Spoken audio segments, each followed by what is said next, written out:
in that part of your body today? I'm sorry, they don't know. We think we know why they don't know. And the reason I think I know why they don't know is because from a point of view of traditional or indigenous-based medicines, and I don't want to just talk about Ayurveda because SomaVeda is not just Ayurveda, okay? You can see that if you just look at the logo, it doesn't just say Ayurveda. It has 5 different things, okay? Because essentially what we're talking about is traditional ideas as a principle which are derived from indigenous cultures that still maintain a conscious connection to the land. All right, and so what is an attribute of Ayurveda? It's a system of medicine which, however long or short it's been around, it has tried to maintain as part of its principles connection with the dirt, connection with the air, connection with the water, connection with the food, connection with the people. And that it's an indigenous-based system, which is a land-based, earth-based system. Right? So is Chinese medicine. So is Native American medicine. So is Yanomami shamanic healing. So is the Native American Peyote Church and their medical practices and their healing. So is, Thai medicine, Tibetan medicine, Burmese medicine, Nepalese medicine, etc., Filipino healing. They're all systems which are based on acknowledging and understanding our fundamental relationship with the earth and the natural world, and us being seen as a part of that system and not isolated or separate from it. And so because they share that kind of origin basis, they share many practice principles. And all of these different systems are more alike than they're different. And so when I think of what is SomaVeda, I'm looking at it as a synthetic system. It's synthetic, and I mean this in the context of synthesis system and the commonality between the different bridge concepts and principles and so on that I've tried to emphasize in my teaching are that they are shared by indigenous origin healing cultures and medicines that emphasize that we're part of life, we're part of a web of life, and that we're not isolated from it. And so when I think about these cancer researchers chasing their tail year after year after year, it's got to be very frustrating. Very frustrating, looking for a cause for cancer when everything can cause cancer. Anything can cause cancer. Everything can be right and one thing wrong can cause cancer. Everything can be wrong and not have cancer. It's got to be very, very frustrating. And it's because there are elements in the maintenance and equilibriums of health which are unseen and are not quantifiable in modern laboratory terms. Okay? And so, for example, one of the big ones is if you look at this, what is Thai? Okay, actually we'll go through the 2 big ones.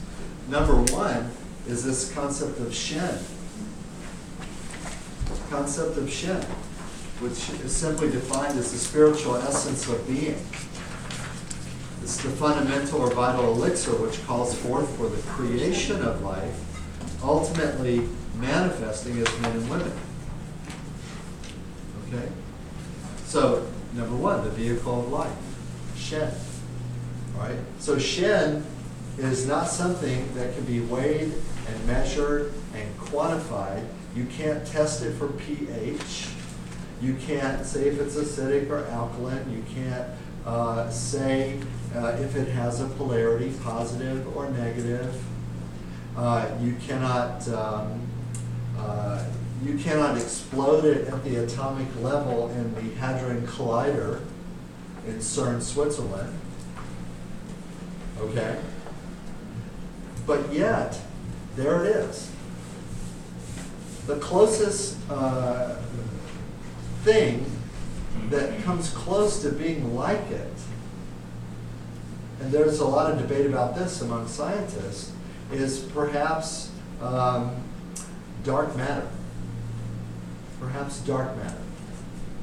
And the current speculation being that actually 99.9 with 50 zeros or something like that, I forget, it's a Googleplex, okay, of the entire universe is actually not made up of identifiable matter constructs or energy like light. It's actually dark matter.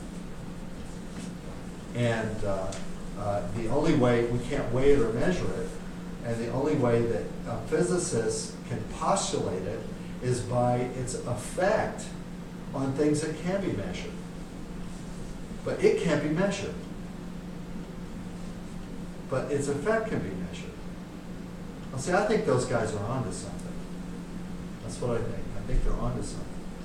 Because when we think about Shen, or the spiritual essence of being, or life force, fundamental life force, there are other names for Shen. Okay? In Japanese, we say Ki. In Chinese, we say Chi. In Hawaiian, we say Huna. And there are many different terms. In Sanskrit, we can say Kundalini Shakti. Okay, Shakti. Okay, there are many different ways to say that there is this unseen force, which is not measurable, which is not quantifiable. It's kind of like I'll know it when I see it. I mean, or not, because you can't. But there's evidence of it. For example, you're sitting here in the classroom, and you're blinking, and you're breathing, and you're fidgeting, and you're flipping pages, and making notes, and doing all the things you're doing. And so I can, according to my Judge Z or a couple of other judges that I know, I can reasonably assume, through a logical process of deduction, that there is something like a life force animating it. That there's some, whatever you want to call it, doesn't matter the name. See, that's not the important part. But I can reasonably assume that that's there because you appear to have an independent animation, and you appear to have an evidence of life. Okay, you appear to have chemical process, you appear to have biological process, you appear to have metabolism, you appear to have active oxidative process, which is organic or biologic in nature. You appear to be producing electrical potentials. You appear to be, in other words, I can go through all of these different things, and the aggregate of them can lead me to reasonably deduce that there is life force within you. And if all of that ceased, then I could reasonably deduce that the life force had left you. Now, so there's this continuum between there is Shen and there's not Shen. So also on some level we can say that there must be some gradation of spirit.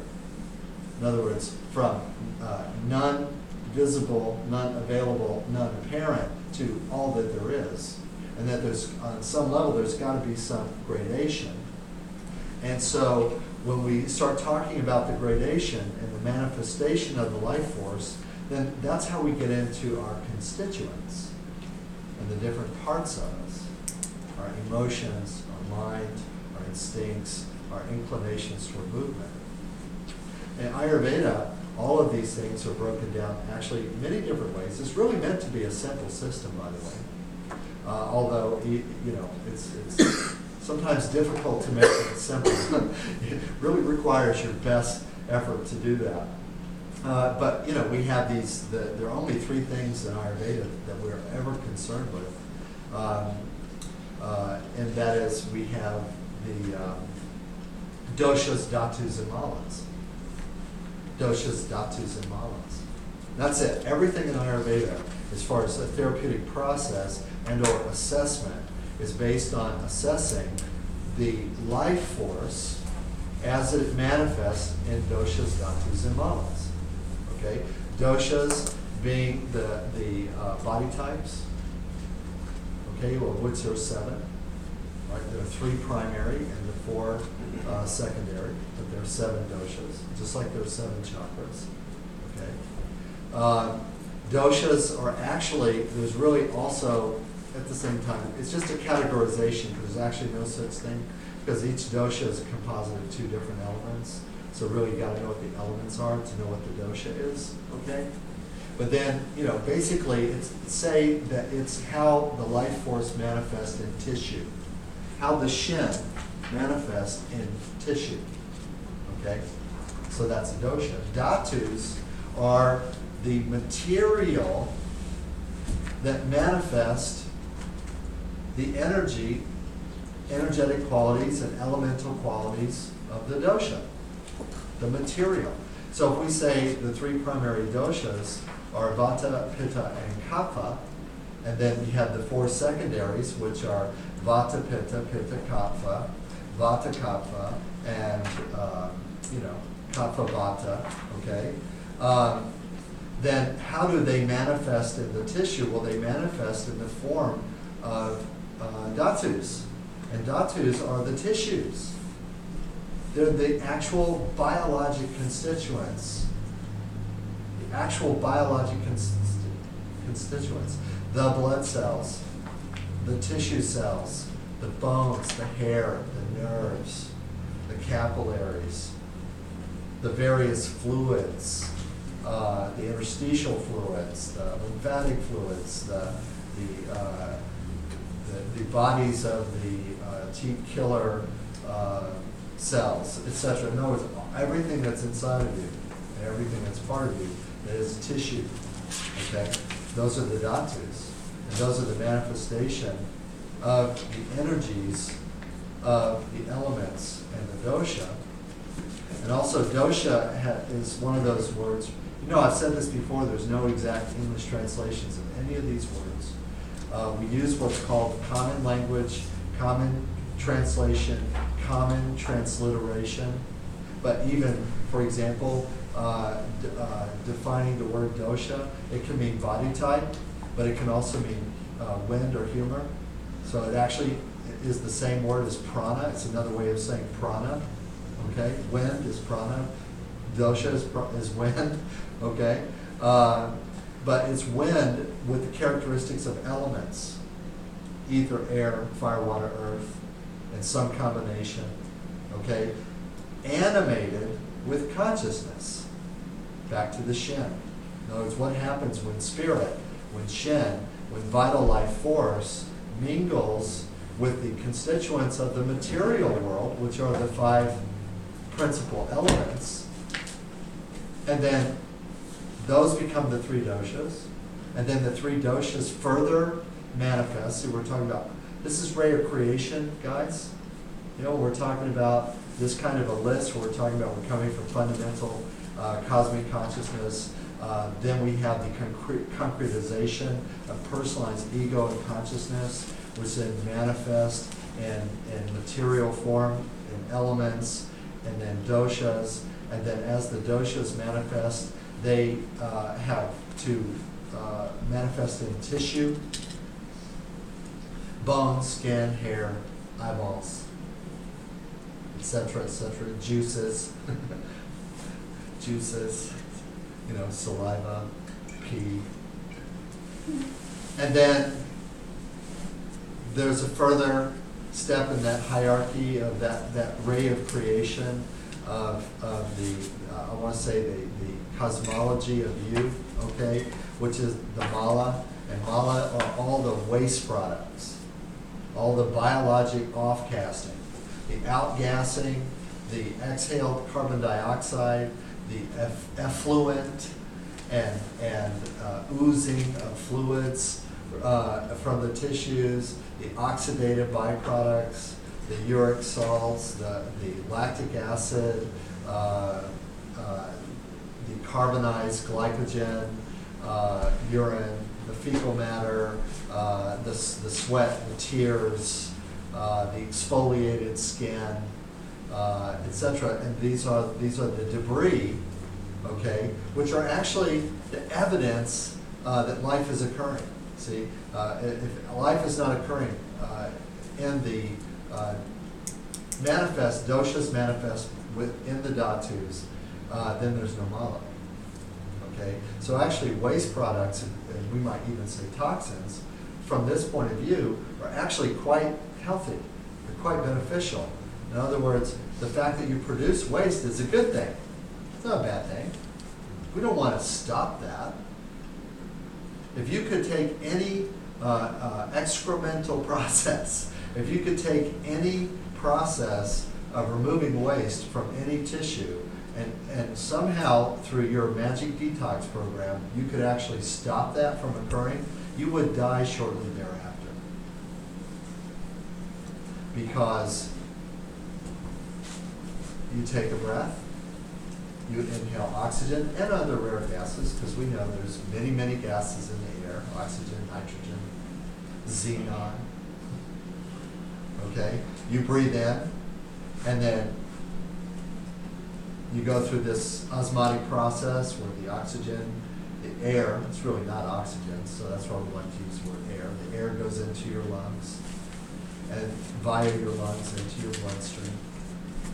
And when you exhale a lot of carbon dioxide, which is a carbon byproduct of the metabolization of oxygen. So, no carbon dioxide waste means no oxygen metabolism. So, if you could stop outgassing carbon dioxide, and by the way, you outgas carbon dioxide from every square inch of the surface of your skin, as well as through your mouth, and mouth and nose. It's predominantly that you breathe it out through your mouth and nose, but not entirely. And that's why it actually, on some level, makes sense that you can breathe out through your heart, or you can breathe out through your stomach, or you can breathe out from your skin. Because on some level, you actually can. There's actually physiologic support for that as a process, okay? So we have these three things. We have doshas, dhatus, and malas, and all of them are necessary. But what we were looking for, and all of them, by the way, are evidence of Shen. So it's like, how do I know that there's life force or spirit or whatnot? Is because I see the evidence of its effect as far as this ray of creation type of hierarchy, okay? The other thing that the scientists have a trouble with, and why Oriental systems and native and indigenous systems are different. Aside, so we got the Shen part, but it's the matrix body. Okay, and so in SomaVeda, we don't just say your energy body. Okay, you could. I don't think that it's a wrong statement to say your energy body. It's just I'm very visual. I'm a visual person. I'm intellectual, but I'm also visual. And I'm also tactile. What a mess. Okay? But the point of it is, I like a little more specificity. When you say energy, what do you mean? Because my rational mind has studied that energy occurs on a continuum. There's many types of energy, and there are variances between them, such as frequency,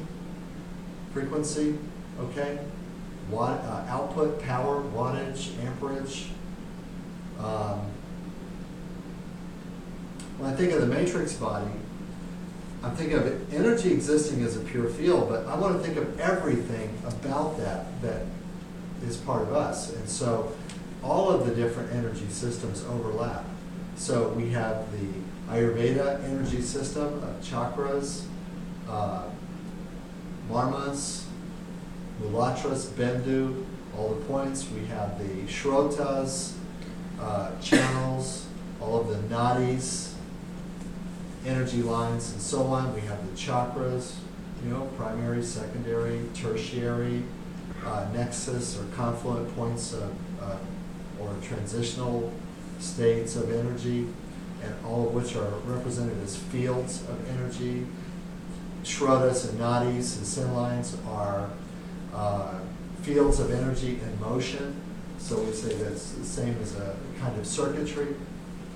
And then we have the Chinese system of meridians and hollow and solid organs, Zhang and Fu organs, the 6 breaths of heaven, the 12 pillars, the 10 celestial stems, all the way to the 10,000 things, acupuncture points, primary, ashi points, secondary, the belt channels, the looping circular channels that carry energy transverse, the interconnecting vessels of Jing and Luo, the broad planar transfer energy vessels called TSMs or transsubcutaneous muscle channels, etc., to 10,000 things.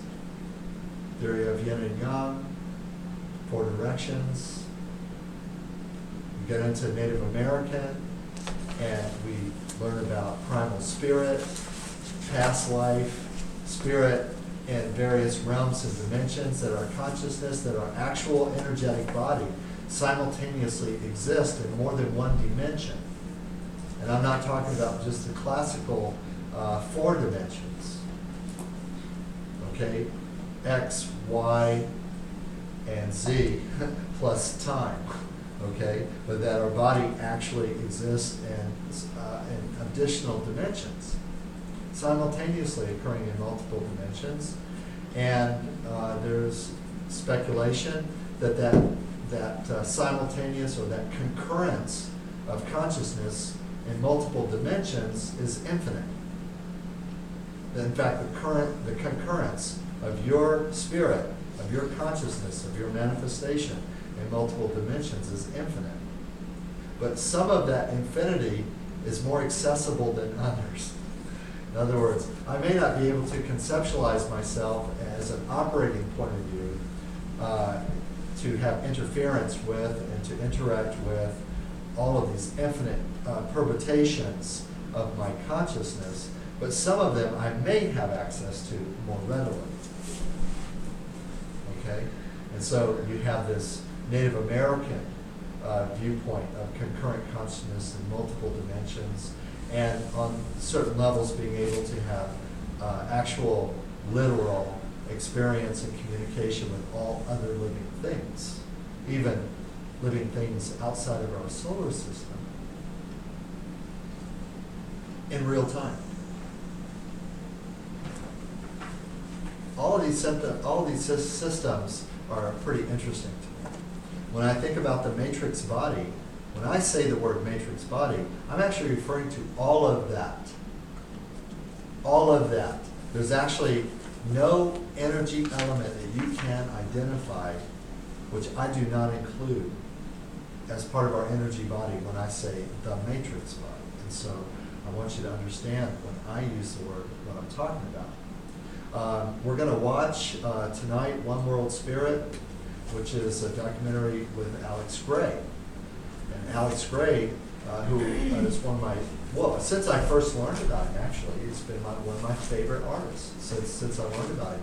Someday, I hope to be able to have an original Alex Gray art in the classroom. You know, but we'll have to have, of course, a patron who will endow us with that, because in this lifetime so far, there's no way I could ever afford to buy an original Alex Gray painting.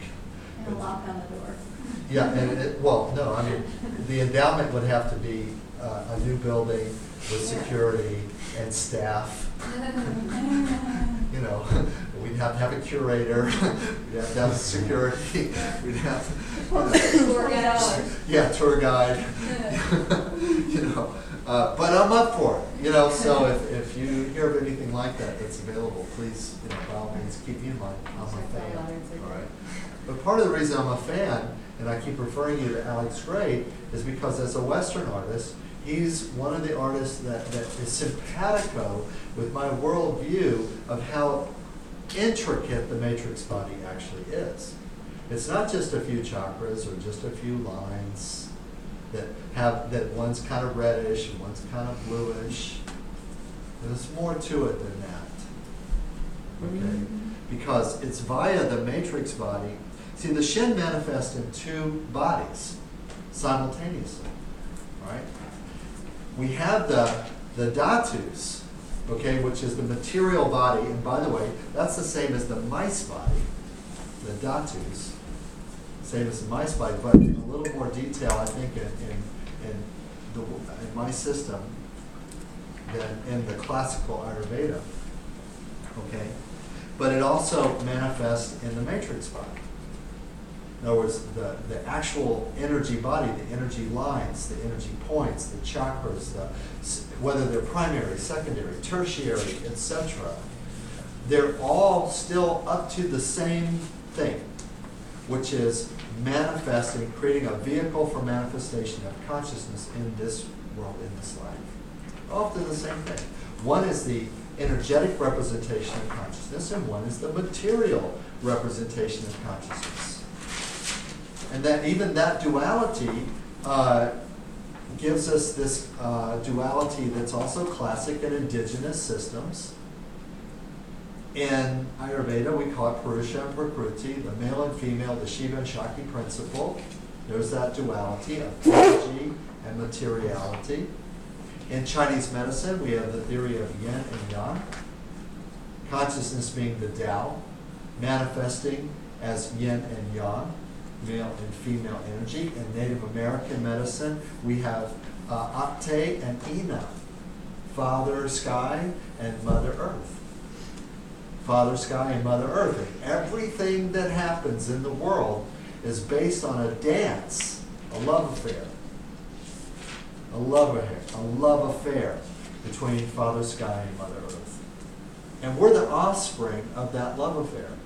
You know, isn't that a beautiful image, you know? Daniel Valdez, these lithos that I have over here, which, yes, they are not so attractively framed. And I pray that that will occur for them, because these are actually really fine reproductions of original work from the artist, okay? And that one's called Father Sky and Mother Earth. And the one right there is a representation of the cosmology of the Native Americans, okay? And everything that happens in the world is somewhere between, in the middle, somewhere in that dance between Father Sky and Mother Earth. Father Sky being the energetic principle of consciousness, and Mother Earth being the materialization of consciousness, and the friction between them is us. See, we're a result of friction when yin rubs up against yang. But actually, in Chinese medicine, that's not the way you'd say it. You'd say yin becomes yang, and yang becomes yin. Okay? Indigenous earth-based systems have the sense of duality, of the male and female principle, have different ways, different metaphors, different stories, different traditions of how they reconcile this idea of the duality of nature. Fundamentally, it could be just as simple as there is a sun and there is an earth. And anybody who's paying half attention would be able to notice that there's somewhat of a difference between them, and that there's an interdependency between sun and earth. And on some level, earth is the offspring of the sun. Just like the ancient Egyptians also had this same duality. And they, I guess the height of the period of expression of that was the period of time where the worship of the god Amun-Ra was the key to Egyptian spiritual life. And you had Amun-Ra, who was the sun, okay, and you had various other deities like Osiris and Hotep, who were the gods of the underworld, and Ra and Osiris, basically between the two of them, they worked out how the universe runs. And so in the Egyptian pantheon, there was also this idea of this internal and external, this idea of fundamental origin of pure energy, yet being utterly and completely dependent on the materialization and manifestation of matter, and that everything else that occurs is something of an interplay between those, okay?